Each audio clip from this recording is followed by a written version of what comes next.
आनंदपुर महाविद्यालय रसायन विज्ञान विभागर आलोचना चक्र।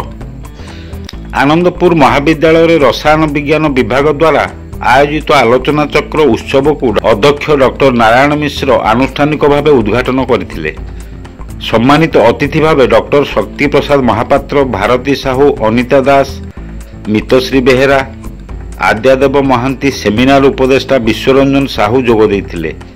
प्राध्यापक प्रफुल्ल कुमार पंडा संयोजन में मुख्य अतिथि और सम्मानित अतिथि माने आलोचना चक्र रे छात्र और छात्री माने सक्रिय अंशग्रहण करने परामर्श देइथिले।